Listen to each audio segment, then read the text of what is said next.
Assalamualaikum. Maman Siti Mitwar Babala. Binda Karante Betbazi. Eid जे पुरमुसरत ख़ुशीअ जे मौक़े ते ॿिन खरनि ते चटा बेटी पार्ट नंबर 56।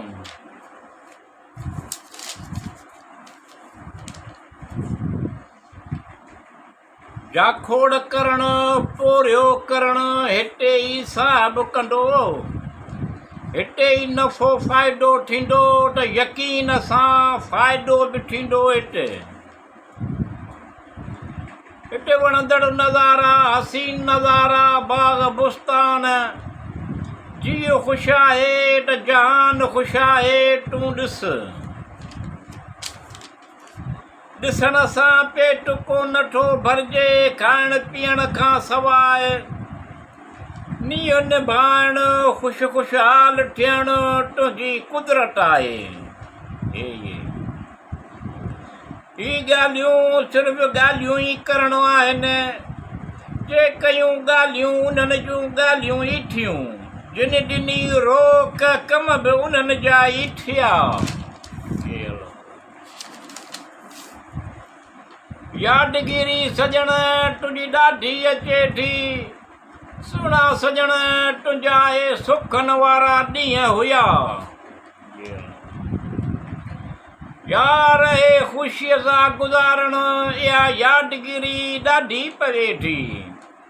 अहिड़ो प्यार वरी मिलण जहिड़ो आहे मुमकिन या नाज़ुक तबियत ऐं नाज़ुक बरदारियूं, यगाना गुफ़्तगू, इहो प्यार मोहबत ॾाढो यादि करियूं पिया।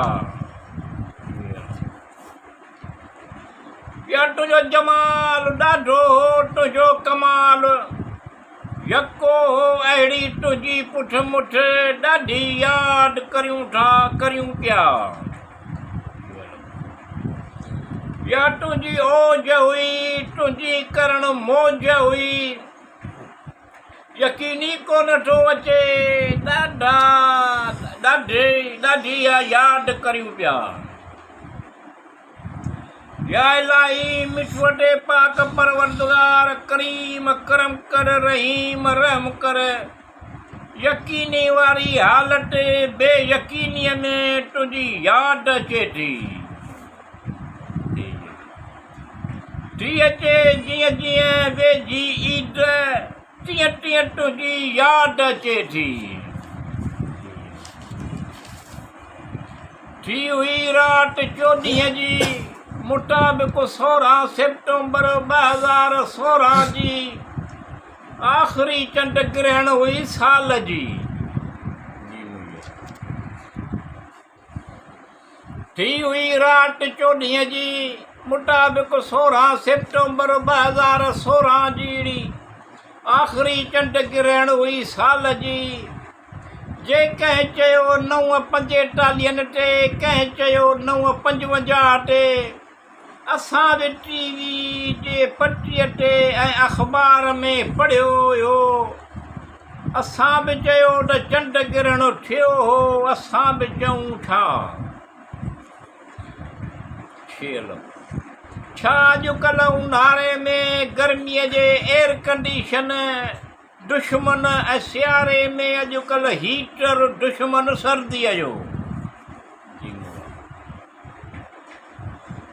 जो शाबाज़ तोखे सजण साईं, कोटो वाइदो कयो तो अहिड़ो निभायो, शाबाज़ तोखे साईं, ॼण थिया 7 ख़ैर।